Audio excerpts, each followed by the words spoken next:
No, primero que nada, los datos del empleo privado, como históricamente ha sucedido, tienen un par de meses de desfasaje cuando Sí. conocemos el dato oficial. La semana pasada conocimos el dato que corresponde recién a enero. Ujú. Pero bueno, obviamente que más allá de la demora nos permite trazar cierto recorrido y proyectar de alguna manera la situación. En el Chaco particularmente el mes de enero ha sido muy negativo en términos de justamente los puestos de trabajo del sector privado formal, como pasó en todo el país. A nivel nacional, por ejemplo, en la comparación mensual contra diciembre, la caída del empleo fue del 0,5%, que representa aproximadamente 30.500 puestos de trabajo que se perdieron, siendo enero el primer mes completo del nuevo gobierno nacional, ¿no? Mm. Ya en el mes de diciembre había caído, en noviembre había caído, pero la caída de enero fue porcentualmente la más importante, la más fuerte desde abril del 2020, que recordemos fue el primer mes donde la economía se cerró por la pandemia. Sí. Entonces, te grafica un escenario, por supuesto, altamente negativo. Y en el Chaco particularmente, bueno, no estuvimos ajenos primero que nada a eso, una caída del 1% para la provincia, que son un poquito menos de 1.000 puestos de trabajo, pero con el agravante de que Chaco venía mostrando descensos en el empleo ya desde el mes de junio. Mm. El Chaco tiene una particularidad, digamos, como otras provincias incluso del país, no todas, pero algunas, que ha tenido entre el 2021 y 2022 fuerte crecimiento del empleo. En el 2023 al principio medio que un poquito se estancó, pero a partir del segundo del inicio del segundo semestre del 2023 ya empezó a mostrar muchos deterioros y con descensos Y eso tiene justamente. que ver también con los cambios en el Ministerio de Economía. Recordemos también todo lo que hubo con las uvas, los aumentos que también se dieron en ese Claro, el tiempo. segundo semestre del 2023 fue el inicio del fuerte deterioro de la economía general, ¿no? Ujú. Asociado a un montón de cuestiones como las que mencionás. Y bueno, y a partir de ahí se cortó el crecimiento chaqueño y empezó a caer. Tuvo caídas en junio, julio, agosto, que fueron medianamente moderadas, pero empezó a caer bastante fuerte. Y en el mes de enero, bueno, nos encontramos con esta situación que no fue distinta a la de diciembre, pero fue igualmente problemática, ¿no? Estamos hablando de que, para poner en paralelismo, digamos, en el mes de mayo del 2023 el Chaco había tocado un pico histórico de empleo privado formal. Sí. Y hoy estamos en niveles del 2022, Mm. con las caídas que se fueron dando. Y Eh, comparación con otras provincias, ¿cómo estamos? bueno, Chaco y Formosa comparten la misma trayectoria, Ujú. que ya desde el año pasado venían teniendo caídas muy importantes y pasaron el mismo fenómeno, ¿no? Pico histórico y después caídas sostenidas. En el caso de Corrientes y Emisiones, la situación actual es bastante parecida, pero en el medio tuvieron bastantes volatilidades. Por ejemplo, Misiones dejó de crecer recién en el mes de octubre, Ujú. un poquito después que Chaco, o sea, ya tenía un par de meses mejores. Sí. Corrientes también parecido, se mantuvo medio estable sobre fin de año y realmente, bueno, finalmente mostró caídas en enero. La caída misionera y correntina fue porcentualmente menor a la del Chaco en enero y la formoseña fue mucho más fuerte, fue 3%, la más alta de todo el país. Entonces, bueno, grafica de alguna manera una situación que se suele dar en periodos de crisis. Ujú. Chaco y Formosa suelen tener deterioros mucho más fuertes en cualquier indicador de la economía, un poco porque somos de economías bastante menos desarrolladas, y Corrientes y Misiones que tienen otra realidad, tienen un contexto socioproductivo Sí. incluso diferente, bueno, tienen algunos escudos más como para poder soportar un poquito más los latigazos, ¿no? Pero terminan en un resultado final. Ujú. Es una caída un poquito menor, porcentualmente hablando, pero en el marco general y global están todos con un proceso así. Bueno, en el país, de hecho, en enero 18 provincias mostraron caídas en el empleo y las que no lo hicieron tienen un denominador común, que es la actividad minera y energética. Mm. Es decir, por ejemplo, Catamarca y Salta, Sí. Jujuy también, o Neuquén Río Negro. Es decir, Ujú. que hay actividades productivas de tipo mineras o de Que tipo energéticas, continúan. claro, que Sí. sostienen de alguna manera la economía general, porque después Ujú. uno empieza a adentrarse en los sectores, bueno, el comercio cae, servicios personales cae, la construcción cae en todos lados, Ujú. pero hay algunos servicios que por la magnitud que tienen en esas provincias, no es lo mismo el empleo minero en Neuquén, en Salta, que en el Chaco, Ujú. que en verdad lo minero en el Chaco es la cantera de las piedritas. Sí. Digamos, en términos de volumen no es significativo sobre el total del mercado laboral. Entonces, bueno, algunas provincias tienen algunas herramientas o algunos sectores que te contienen un poquito más, pero en el caso nuestro, bueno, que tenemos un mercado laboral fuertemente concentrado en el comercio, por ejemplo, naturalmente en una época de crisis el comercio se resiente como lo estamos viendo todos los días en la calle y en los indicadores económicos. Entonces eso genera que naturalmente el resto de la economía acompañe con la contracción, digamos. Si enero fue estas características, me imagino que ustedes ya están viendo que febrero va a ser, o aún más quizás, ¿no? Bueno, febrero proyectamos que sea un poco más fuerte la Ujú. caída por dos razones. En primer lugar, porque el Ministerio de Trabajo, cuando el Secretaría hoy de Trabajo, ya no Ministerio, cuando difunde los datos de enero ya hace una proyección de febrero a través de una encuesta de indicadores laborales que no se hace en todo el país, se Ujú. hace en algunos aglomerados urbanos, entre ellos Resistencia, y ya marca a nivel nacional una caída que es la más fuerte del 2002, mensual, y en Resistencia una caída que estudia más importante de la que había sido en el mes de enero. Eso por un lado. Y en segundo lugar estamos viendo que muchas actividades económicas se fueron contrayendo todavía más en febrero, como una especie de profundización de la recesión que ya traíamos de meses anteriores, y eso naturalmente genera una masa de trabajadores que bueno, salen del mercado porque Sí. no son renovados, porque bueno, son cesanteados y demás temas. Entonces, febrero seguramente va a seguir por la línea a la baja Ujú. y seguramente un poco más profundizado y no vemos que marzo sea mejor. Hoy por hoy en una economía tan expectante de qué manera pues, se puede lograr una reactivación o no, también de la mano de qué señal da el gobierno nacional en términos de política económica, obviamente las expectativas de empleo, de contratación y demás son mucho menores a una época con problemas, pero algo más estable como los que atravesamos en el 2022, por Ujú. ejemplo, ¿no? Donde se dio justamente este alza muy importante en las provincias.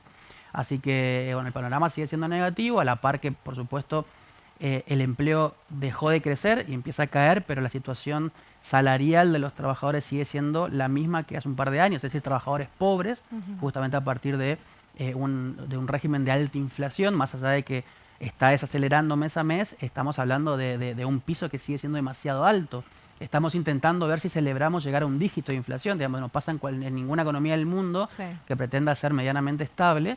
Entonces, bueno, eso naturalmente tiene su derrame en el empleo y al mismo tiempo las limitaciones que tienen los gobiernos provinciales de poder aplicar algún tipo de política proactiva en relación al empleo, más allá de que algunas sostienen ciertos programas, pero que no son contenedoras del fenómeno global, porque, bueno, naturalmente, por ejemplo, ya de entrada tienen menos recursos que antes, digamos, Ujú. cae la coparticipación federal, Bueno, esa se era cortan otra de las transferencias. consultas. Estamos quinto, ¿no? Si no me equivoco, en la caída de la coparticipación. Cuartos, en verdad. Cuartos estamos. Cuartos y parecido cuando sumás a la coparticipación los envíos no automáticos. Ujú. El Chaco tiene la cuarta alícuota más fuerte de coparticipación, el porcentaje que es el que Sí. le corresponde. Naturalmente, cuando evaluamos las pérdidas, también tiene la cuarta mayor caída, ¿no? Ujú.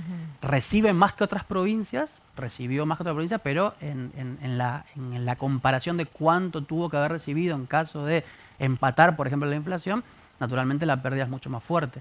Y en el caso de los envíos no automáticos, que no se rigen por alícuotas previamente establecidas por ley y demás, sino que son obviamente un reparto discrecional del Estado Nacional o una asignación presupuestaria ya previamente hecha, pero que no tiene un criterio unificado para las provincias, Ujú.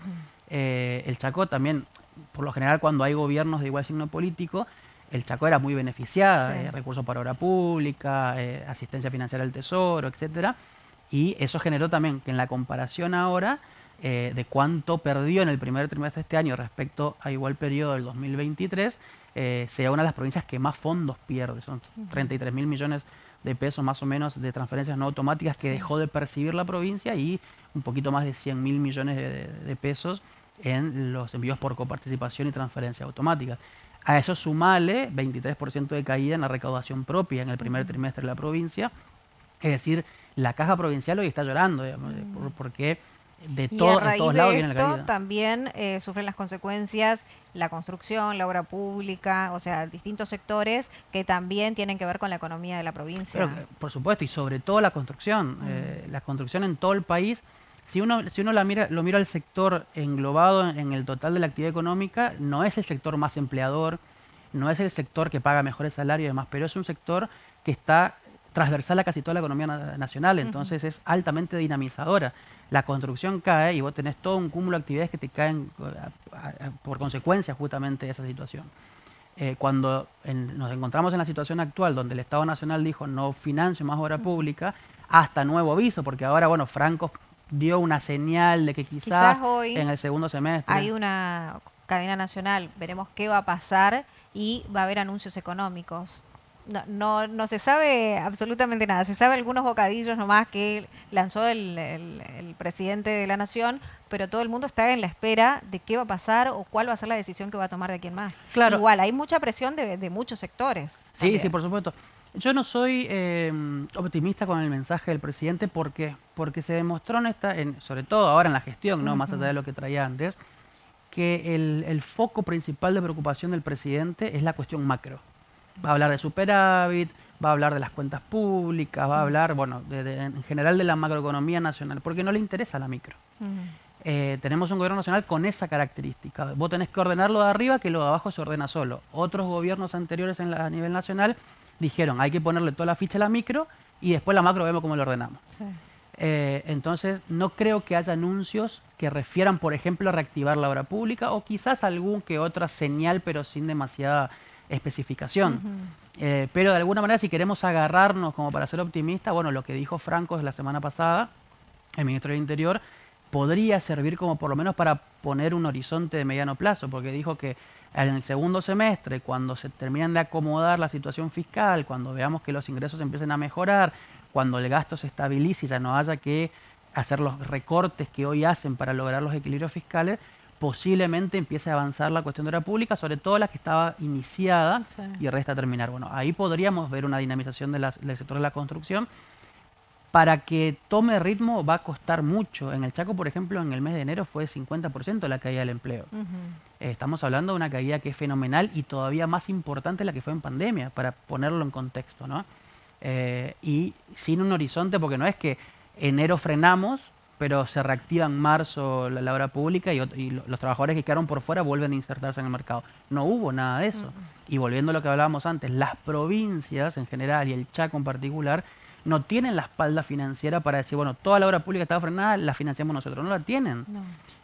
Porque tenés, además de que tenés un recorte de fondos, tenés una serie de desafíos económicos, por ejemplo, a ver, la cláusula gatillo que se anunció. Eso en términos de inyección de recursos es muy importante. Sí, porque directamente cuando asumió ya empezaron las paritarias, que tenía la También, decisión, bueno, como decías, la cláusula gatillo, y sí se hizo, por ejemplo, algunas infraestructuras en educación, como para iniciar las clases, cosas para finalizar lo que ya había empezado, ¿no? El sí, gobierno son anterior. cuestiones que son poco voluminosas de alguna Ujú. manera. Muy importante que se haga y que se tenga cierta contención, pero no alcanza con eso. Igualmente el gobierno nacional necesita también del apoyo de las provincias para lo que va a ser el Pacto de Mayo, Bueno, ¿no? ahí es el huevo o la gallina. Mm. Eh, l- Podemos pensar que la nación necesita ceder ante los gobernadores para poder aprobar la ley bases. Podemos pensar que a los gobernadores no le queda otra que apoyar para que vengan esos recursos o todo lo que las provincias piden. Lo que sí sabemos es que el gobierno nacional no es un actor que le interesa demasiado tener abiertos los canales de diálogo, que tiene actores que entre sí de alguna manera contradicen los mensajes.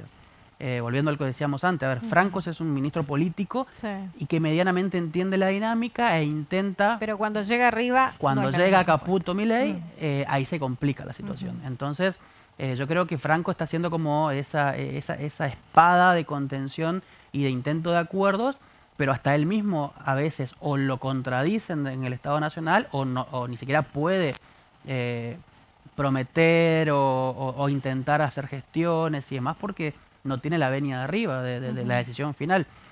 Entonces hay que ver justamente esta dinámica de quién es el que cede primero para la aprobación de ley base, no está muy clara todavía. Y las provincias realmente están, como te decía, en una situación financiera muy complicada. Para ponerlo en números, ¿no? Lo que hablábamos antes, el primer trimestre del año únicamente, la pérdida de recursos de las provincias fue de 2 billones de pesos. Mm. O sea, es una, billones con B larga, Sí. no con la M. Es una monstruosidad para lo que son las gestiones provinciales en el marco de una recesión.